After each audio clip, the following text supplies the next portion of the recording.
اساسگزار صلح و وحدت ملی پیشوای ملت پرزیدنت جمهوری تاجیکستان محترم اموالی رحمان در دایره سفر کاری به شهر وحدت در خیابان رودکی بینای بلندآشانه استقامتی را مورد بهره برداری قرار دادند. بینای معاصر استقامتی از 13 آشیانه عبارت بوده. از روی طرح در قبط یکم و تخانه آن طربخانه برهوا با 150 جای نشست، نقطه های معاصر فروش سر و لباس مکتبی، مردانه و کودکانه، مبل، موادهای کانسلری و روزگار، آشخانه، مغازه های قنادی و خوراکه، در مجموع 20 مرکز خدمترسانی و تجارتی و یک کارگاه خرد دوزندگی با تأسیس 40 جای کاری ساخته شده است که همه آنها دارای شرایط ارزنده کاری و خدمترسانی می باشند. با مورد استفاده قرار گرفتن نقطه های زیاد خدمترسانی در آشیانه یکم، بازار برهوا در تهخانه، انجام کارهای ساختمانی، دیگر بیناهای استقامتی و مرکزهای خدمترسانی نزدیک 1500 نفر با جای کار دائمی تامین خواهند شد. در تهخانه بینای استقامتی جهتی برای ماندن فروش محصولات کشاورزی و دیگر مواد خوراکه، بازار وسیع با تمام تجهیزات ضروری ساخته شده است که با استفاده از امکانات موجوده صاحبکاران و ساکنان شهر وحدت امکان دارند که محصولات کشاورزی تر و تازه و دیگر موادهای روزگار را به اهالی شهر و مهمانان با نرخ‌های ارزان و دسترس پیشنهاد نمایند. با استقبال جشن 30 سالگی استقلال دولتی ما صاحبکاران کوشش می‌نماییم که در آبادی وطن سهمگزار باشیم. باعث افتخار است که امروز پیشوای ملت محترم امامعلی رحمان در قطار افتتاحی چند انشاءات همزمان بینای بلندآشانه استقامتی را با مرکزهای سودای و خدمترسانی مورد استفاده قرار دادند. نزدیک 1500 نفر ساکنان به جای کاری دائمی تامین می‌گردند. جواباً به دستگیری‌های سرور دولت محترم امامعلی رحمان ما نیز کوشش می‌نماییم که برای باز هم آباد و زیبا گردانیدن وطن عزیزمان سهمگزار باشیم. این بینای خوش‌طرح و زمانوی با نظرداشت نقطه‌های زیاد خدمترسانی در پرتو دستگیری و هدایت‌های راهنماساز سرور دولت محترم امامعلی رحمان جهت سزاوار استقبال نمودن جشن 30 سالگی استقلالیت دولتی جمهوری تاجیکستان، تأسیس جای‌های نوی کاری و با همین وسیله باز هم بهتر نمودن سطح و صفت همه نمود خدمترسانی‌ها به اهالی از جانب صاحبکار وطنی عبدالحلیم قادرزاده بنیاد شده است.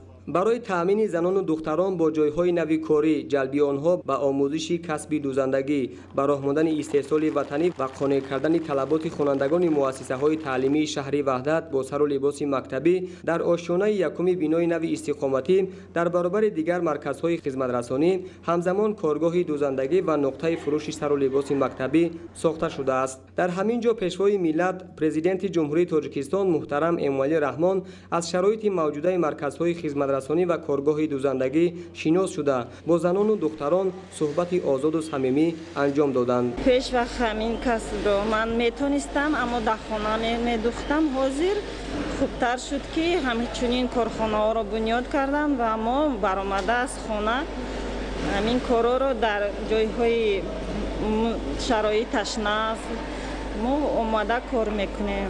مینداری خود را بیان میکنم که با مانند من بر این زنان خانه‌نشین را به جای کاری دائمی تامین میکنم. با دستگیری پیشوای ملت هم خیلی کارخانه ها ساخته شدند و زنان خانه‌نشین را با کارهای دائمی تامین میکنم و معاش خوب.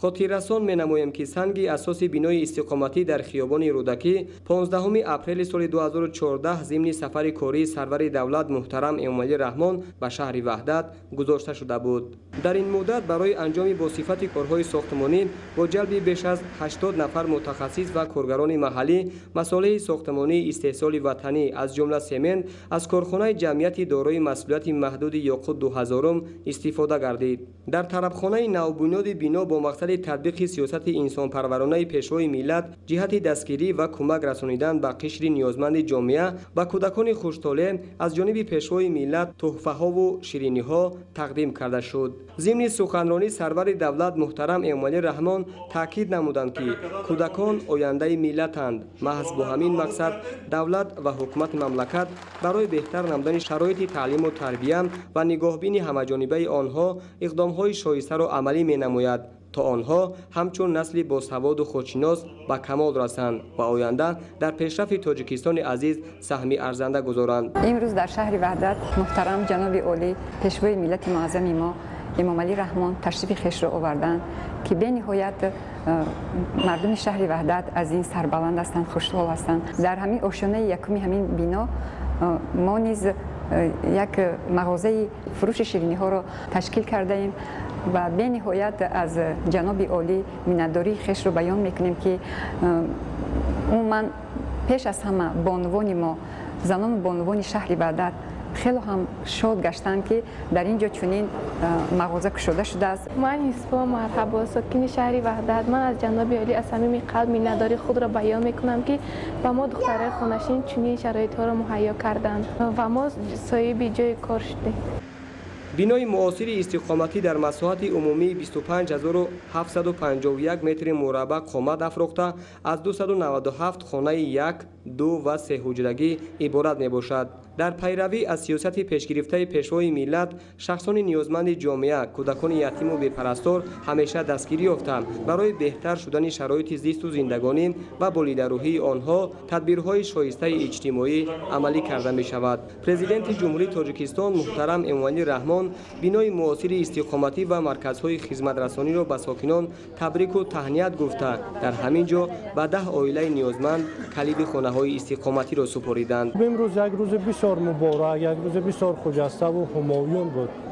اولا ما امروز به دیدار مبارک پرزیدنت محترممان پیشوای ملت جناب عالی محترم امامعلی رحمان مشرف گردیدیم. خوشبختی دیگری 10 نفر در اینجا حضور داشتگان دیگر چه بود؟ امروز 10 نفر خوشبخت، 10 نفر منتخب، 10 نفر واقعا خوشبخت‌ترین تاجیکستان بودند که از دست جناب عالی به واسطه تحفه‌های مخصوص و مخصوص تحفه‌های گران ارزش به دست آوردن. یعنی هر کدام از این 10 نفر صاحب کلید رمزی خانه‌های استقامتی شدند. اونقدر خرسند، اونقدر خوشبخت که هر کدام اونها برای پرزیدنت مهر پرزیدنت در دلشان جوش میزند، بهر پرزیدنت دعا میکنند، بهر پایداری دولت تاجیکستان دعا میکنند و من همچون یک جوان جناب عالی را باور میکنم که صادقانه و صافدلانه به این وطن عزیزمون و پرزیدنت محترممون خدمت خواهیم کرد و به این باوری بسیار بلند جناب عالی سزاوار خواهیم شد. و امروز همین قدر گفتم میتوانم که نه فقط این 10 نفر، اون پدر و مادرانی که طفلاشون در اینجا حضور داشتن اونها هم از دست پرزیدنت کشورمون تحفه گرفتن، بسیار خوشنودم. من از نام همه اونها منتداری خودم را، منتداری همه اونها را و پیشوای معظم ملتمون میرسونم. همه منزل‌های استقامتی که امروز در وضعیت تنتنوی از جانب پیشوای ملت به عائله‌های نیازمند تحفه کرده شد، با تمام تجهیزات زمانوی و لوازمات روزگار تأمین می‌باشند. قابل تذکر است که در پیروی از سیاست خردمندانه و سازنده رهبریت عالی دولت و حکومت جمهوری تاجیکستان، صاحبکاران باننگ و باناموس وطن برای با دستاوردهای بی‌نظیر استقبال نمودن جشن 30 سالگی استقلالیت دولتی تدبیرهای آبادانی را در وطن وسعت می‌دهند. عین حال با سهم صاحبکار در ساحل رود کافرنیهان، کارهای ساختمانی در بناهای بلندآشانه استقامتی با نظرداشت توقفگاه، جای برای بازی کودکان و نورسان، مرکزهای خدمت رسانی، گلگشت‌ها و دیگر انشاءات ضروری با سرعت و صفت بلند ادامه دارد. آینده با بنیاد و نوسازی بناهای بلندآشانه استقامتی، باغ و گلگشت و مرکزهای معاصر خدمت رسانی، اینجا به یک مکان استراحتی و فراغتی تبدیل خواهد یافت.